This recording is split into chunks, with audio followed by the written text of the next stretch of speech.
ഞാൻ പതിലെക്കാട്ടി നന്നായിട്ട് കിടന്നുറങ്ങിയിട്ടുണ്ട്. വേറെ ഒന്നുമല്ല, ഇന്ന് സ്കൂളില്ല, അതുകൊണ്ടാണ് ഇത്ര നേരം കിടന്നുറങ്ങി. ഇല്ലെങ്കിൽ നേരത്തെ എണിക്കേണ്ടി. ഇന്ന് എൻ്റെ അടുത്തേക്കാണ് ഭയങ്കരമായിട്ട് വീണിരുന്നു. എന്താണെന്ന് അറിയില്ല കേട്ടോ, ഉറക്കത്തിൻ്റെ മപ്പ് പോകാണ്ടിരിക്കുകയാണ്. ഇല്ലെങ്കിൽ ഞാൻ കുറച്ചുകൂടി കിടന്നുറങ്ങിയിട്ടുണ്ടാകും. പിന്നെ ഉറങ്ങണ്ട വിചാരിച്ചിട്ടിരിക്കുകയാണ്. ഉണ്ടക്കണ്ണേ വലിയ പരിപാടിയൊന്നുമില്ല. ഫ്രണ്ടിൻ്റെ വീട്ടിൽ പോകാമെന്നൊക്കെ വിചാരിച്ചതാണ്. പിന്നെ ഫ്രണ്ട് പറഞ്ഞു പോകണ്ട. ഞങ്ങളങ്ങനെയാണ്, ആദ്യം എല്ലാം ഉറപ്പിക്കും, അവസാനം ആകുമ്പോൾ പോവില്ല. പിന്നെ കാലിലൊരു മുറിവ് വന്നിട്ട് കാല് ഭയങ്കര വേദന, എന്താണെന്നറിയില്ല. ഹോസ്പിറ്റലിൽ പോയി കാണിക്കണം. പിന്നെ കുറേ നേരം ഫോൺ കണ്ടു. ഈ മുറിവിൻ്റെ കാര്യമാണ് പറഞ്ഞത്. ഞാൻ ഒരു കുരു പോലെയാണ്, പക്ഷെ അവിടെ വീങ്ങിയിട്ടുണ്ട് കേട്ടോ.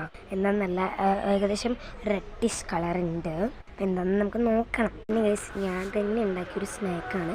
സ്നാക്ക് ഞാനിപ്പോൾ കഴിച്ചുകൊണ്ടിരിക്കുകയാണ് കേട്ടോ.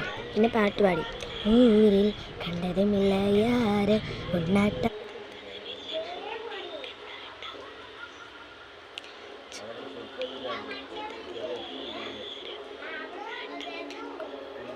കലവില സൗണ്ട് കേൾക്കുന്നിടത്ത് നിന്ന് വേണ്ടി ചെഞ്ചീരണേ എന്നെക്കുട്ടി ചെഞ്ചീരണേ.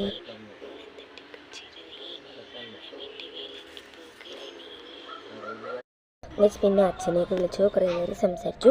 പിന്നെ കലണ്ടറിൽ എന്തൊക്കെ പരിപാടി നോക്കാം. അപ്പോൾ ഇത്രയേ ഉള്ളൂ. ബൈ.